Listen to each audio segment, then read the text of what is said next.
Periode tahun 1950 merupakan masa-masa penuh tantangan bagi bangsa Indonesia yang baru saja memperoleh kedaulatan. Setelah transisi menjadi negara kesatuan yang mengadopsi sistem parlementer, Indonesia segera terperosok dalam pusaran ketidakstabilan politik yang berkelanjutan.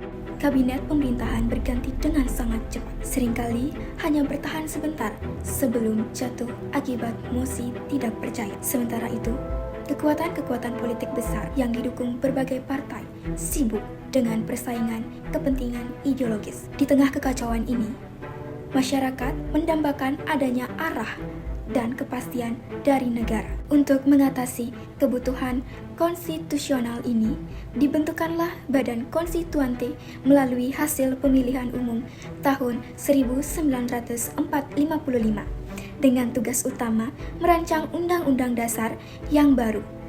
Sayangnya, harapan tersebut pupus. Selama kurang lebih 3 tahun melakukan persidangan konstituante gagal mencapai konsensus. Usulan untuk kembali memberlakukan Undang-Undang Dasar 1945 pun tidak berhasil memperoleh dukungan mayoritas 2/3 sebagaimana yang diwajibkan.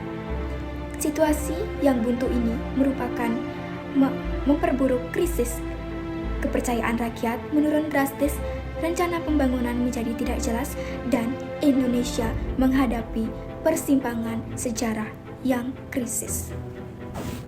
Menyikapi keadaan darurat tersebut, pada tanggal 5 Juli 1959, Presiden Soekarno mengambil langkah luar biasa dengan mengeluarkan Dekret Presiden. Keputusan ini mencakup 3 poin krusial. Yang pertama, membubarkan Badan Konstituante. Yang kedua, menetapkan kembali berlakunya Undang-Undang Dasar 1945 sebagai landasan hukum negara. Yang ketiga, membentuk Majelis Permusyawaratan Rakyat Sementara (MPRS) dan Dewan Pertimbangan Agung Sementara (DPAS). Dekret ini bukan sekedar keputusan legal formal, melainkan juga sebuah tindakan yang sangat simbolis. Ia mengembalikan semangat dasar proklamasi dan membuka lembaran baru dalam sejarah negara. Dekret Presiden 5 Juli 1959 menandai berakhirnya demokrasi liberal dan dimulainya fase demokrasi terpimpin.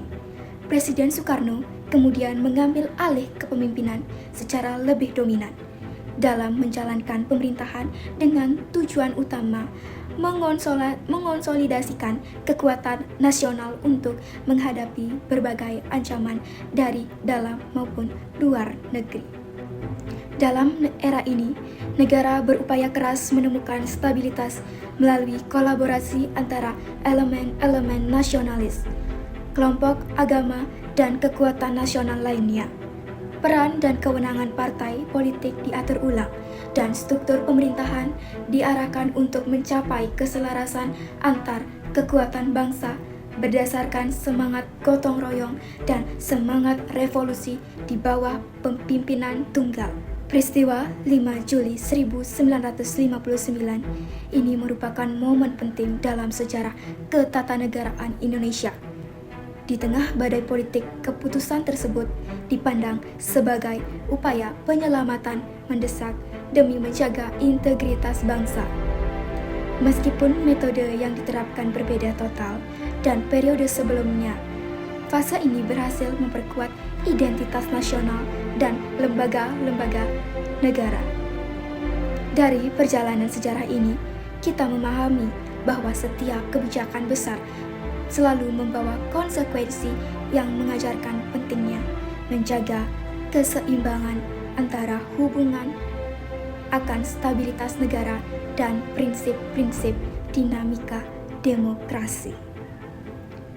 Setelah hal yang sudah saya jabarkan, sudah saya jelaskan, bagaimana menurut kalian dan bagaimana pandangan kalian tentang hal tersebut?